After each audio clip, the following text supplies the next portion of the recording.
안녕하십니까. 이어서 경남 소식입니다. 경남과 부산, 울산 등 동남권 지역 상장 회사들의 3분기까지 누적 실적이 지난해와 비교했을 때 크게 나빠진 것으로 나타났습니다. 여기에다 4분기 지역 제조업 전망도 올 들어 최저치를 기록하는 등 지역 경제 부진이 심각한 양상입니다. 이상준 기자가 보도합니다. 한국거래소 조사 결과 부산, 울산, 경남 지역 169개 상장사의 3분기까지 매출액은 43조 9,317억 원으로 지난해 같은 기간과 비교해 5.8% 줄었습니다. 영업이익과 순이익의 하락폭은 더욱 큽니다. 영업이익은 1조 8천여억 원으로 지난해보다 34.9% 감소했으며 특히 순이익은 1조 7천여억 원으로 무려 59.4%나 감소했습니다. 매출 규모가 큰 상위 기업에는 조선 등 운수 장비 업종이 많은데 이런 업종의 업황 부진이 지역 경제 전체의 실적 감소로 이어졌다고 볼 수 있습니다. 이런 실적 감소는 주가에도 반영돼 169개 상장 기업들의 시가총액도 지난달 41조 259억 원으로 지난 1월과 비교해 10% 감소했습니다. 문제는 지역 기업들의 이런 부진이 올 연말인 4분기뿐만 아니라 내년까지도 이어진다는 데 있습니다. 부산의 경우 4분기 부산 지역 제조업 경기 전망 지수는 84로 올 들어 가장 낮았습니다. 또 지역 제조업체 가운데 60%가 내년 경기가 올해보다 더 나빠질 수 있다고 전망했습니다. 이럴 경우 지역 제조업체의 연쇄 도산이나 생산 활동을 하지 못하는 공동화 현상까지 우려됩니다. 지역의 조선이나 자동차 부품들이 어려워지게 되면 전후방 산업들 모두가 어려워져서 지역 경제 전체에 악영향이 예상됩니다. 지역 경제의 뒷받침인 상장사들과 중소제조업체의 심각한 동반 부진으로 지역 경제의 추락이 계속되고 있습니다. KBS 뉴스 이상준입니다. 경남도민들의 찬반이 크게 엇갈리고 있는 경남 학생 인권조례 제정을 위한 공청회가 오늘 열립니다. 특히 성 정체성 교육 등 대여섯 가지가 쟁점이 되고 있는데요. 천연수 기자가 오늘 공청회에서 다뤄질 주요 내용을 미리 짚어드립니다. 경상남도 교육청이 마련한 학생 인권조례는 4장 50개 조항으로 구성돼 있습니다. 첫 번째 논란은 7조. 반성문 서약서 지문 날인을 강요하면 안 된다는 것입니다. 학생의 인격권에 무게를 둔 것이지만 반대 측은 학생 생활 지도에 차질이 생길 것을 우려하고 있습니다. 9조 두발과 용모, 복장, 교복 선택 권리는 학생 개성을 존중한 조항입니다. 반대 측은 파마와 염색까지도 허용해야 하고 복장 교육이 불가능해질 것을 우려합니다. 학생들의 인권을 과거 일제시대식으로 지금 계속 통제한다는 것은 민주주의 지체 현상이라고 생각을 합니다. 11조 교내 인터넷 사용과 휴대전화 소지 허용, 정보화 시대에 필요한 조치라는 찬성 측과 학생들이 인터넷과 게임 등에 빠지게 될 것이라는 반대 측이 대립하고 있습니다. 16조 차별의 금지는 논란이 가장 큰 부분입니다. 출신과 신분, 인종, 질병 등에서 차별받지 않도록 하는 취지지만 성정체성과 성적 지향 차별 금지 등이 포함돼 동성애 허용이나 바른 성교육을 못할 것이란 우려가 나오고 있습니다. 차라리 잔뜩 권리만 보장해 놓을 것이 아니라 권리를 넣었으면 의무를 넣고 의무를 넣었으면 책임을 넣어서 오히려 더 좋게 만들 수 있지 않았나 하는. 찬반 양측은 한치도 물러서지 않을 기세로 공청회를 준비하고 있습니다. 공청회가 열리는 행사장 앞에서는 경남 학생인권조례 찬반 양측이 모두 집회 신고를 내 뜨거운 장외 설전까지 예고하고 있습니다. KBS 뉴스 천현수입니다. 어제 열린 경상남도 교육청에 대한 도의회 행정사무감사에서는 박종훈 교육감의 사립유치원 정치후원금 수수가 도마에 올랐습니다. 사립유치원 연합회가 교육청 산하재단에 2억여 원을 출연한 사실도 논란이 됐습니다. 이대환 기자입니다. 경상남도 교육청 행정사무감사의 가장 큰 논란은 박종훈 교육감의 정치 후원금 문제였습니다. 지방선거를 앞둔 지난 5월, 당시 박종훈 교육감 후보가 경남 사립유치원 관계자 2명으로부터 후원금 500만 원을 각각 받은 사실이 지적됐습니다.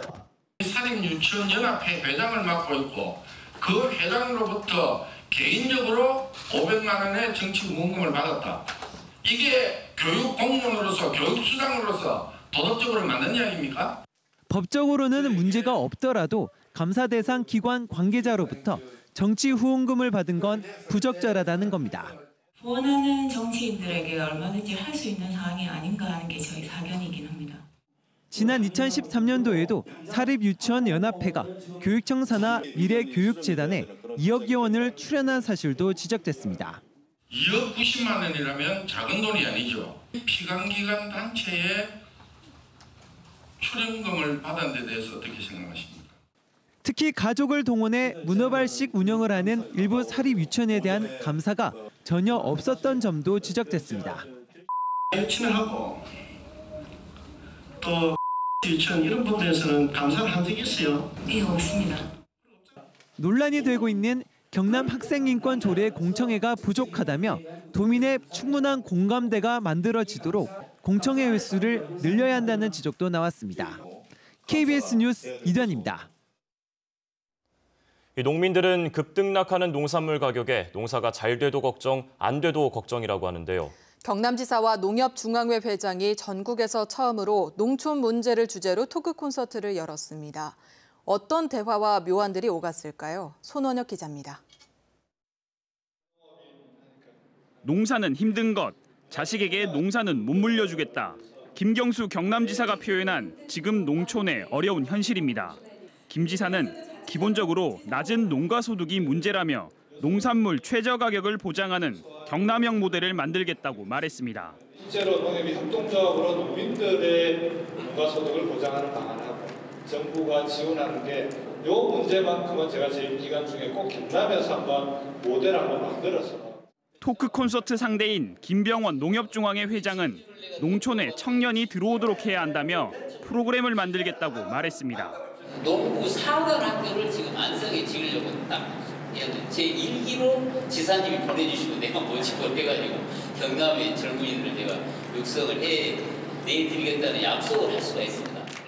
김 지사도 금융지원이 빡빡한 실정이라며 지방정부가 2차 보전 등을 통해 제대로 농사를 배울 수 있는 시간을 마련해주겠다고 보탰습니다.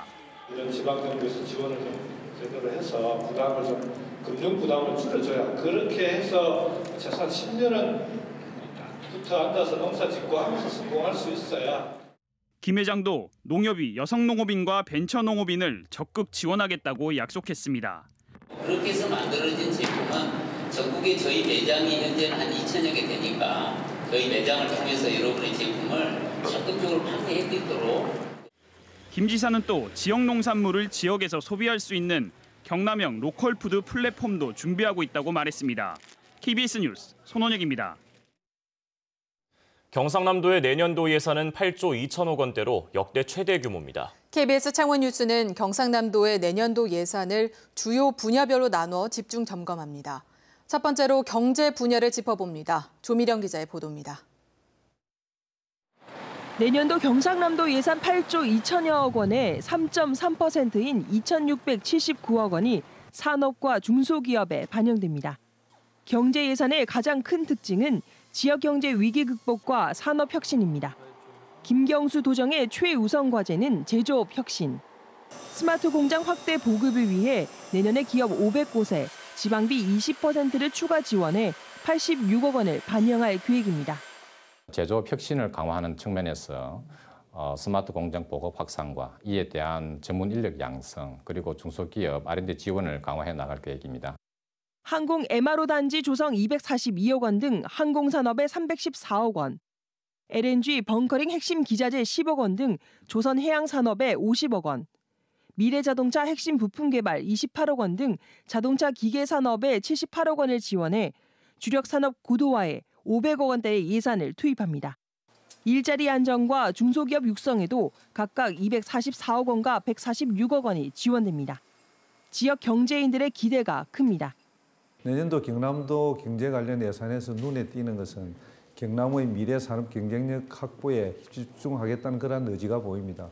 또 예를 들면 항공 MRO 단지 조성이라든가 스마트 공장 확대, 또 로봇 산업. 하지만 일감이 없는 중소기업들이 스마트 공장 구축에 얼마만큼 참여할 수 있을지와 일자리 창출 예산이 실효성을 거둘지는 관건입니다. 경상남도가 지역경제 위기 극복을 위해 미래 먹거리 산업에 집중 투자할 계획을 세우면서 지역 경제인들의 기대가 모이고 있습니다. KBS 뉴스 조미령입니다.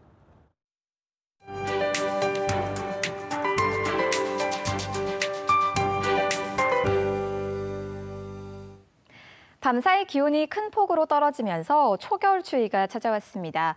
오늘 아침 내륙을 중심으로는 최저기온 영하권을 기록한 곳이 많았는데요. 함양 영하 1.5도, 거창이 영하 1.1도로 출발했습니다. 또 여전히 영하권의 기온을 보이는 곳이 많으니까요. 나가실 때 두꺼운 겨울 외투 꺼내 입으시기 바랍니다. 이렇게 기온이 크게 떨어지면서 내륙과 높은 산지로는 서리가 내리거나 얼음이 언 곳도 있습니다. 농작물 관리와 교통 안전에도 각별히 주의하셔야겠습니다. 오늘 하늘 표정은 아주 좋습니다. 내내 구름 한 점 없이 맑은 하늘 볼 수 있겠고요. 우리 지역은 미세먼지 농도 보통 수준으로 대기질도 크게 나쁘지 않겠습니다. 다만 아침까지는 곳곳으로 안개가 끼면서 시야가 다소 뿌옇겠습니다. 현재 위성 영상 보시면 경남 지역은 어제보다 더 맑은 하늘이 드러나 있습니다. 지금 곳곳에 끼어 있는 옅은 안개는 오늘 낮부터 모두 거치겠습니다. 현재 기온은 어제보다 1도에서 최고 7도가량 낮은 모습 보이는데요. 동부 지역은 내륙을 중심으로 0도 안팎까지 내려가 있고요. 그 밖에 해안 지역도 5도 안팎에 그칩니다.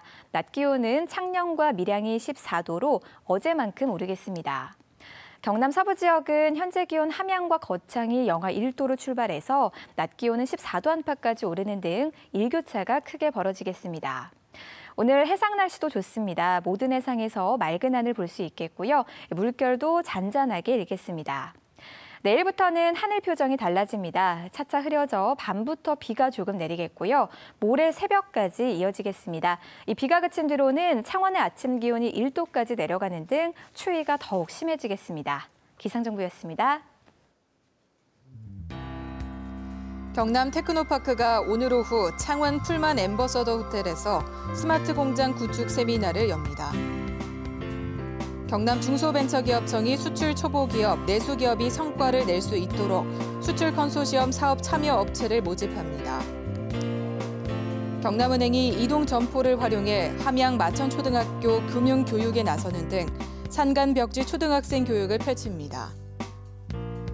삼성중공업 임직원이 지역 저소득층 가정 자녀를 위한 지원금으로 1억 6,900만 원을 기부했습니다. 경상남도 교육청이 온라인 입학관리 시스템인 처음학교로를 통해 유치원 신입생 모집을 시작했습니다. 지원 가능 유치원은 국공립은 병설과 단설 413곳이 모두 포함되고 사립유치원은 272곳 가운데 처음학교로에 신청한 86곳입니다. 처음학교로는 학부모들이 직접 유치원에 가지 않아도 되는 인터넷 입학 신청 시스템입니다. 혁신도시 이전 공공기관과 자치단체의 협조체계가 형식적으로 운영된다는 지적이 나왔습니다. 국회 입법조사처가 펴낸 보고서를 보면 혁신도시 등 지방 이전 공공기관과 자치단체가 교통과 편의시설 등 정주 여건 개선을 논의하고 있지만 결과가 반영되지 않고 실효성이 크지 않아 협조체계 운영이 형식적이라고 지적됐습니다. 어촌 재생을 위한 해양수산부의 어촌뉴딜 300사업에 창원에서는 모두 7곳이 신청을 완료했습니다.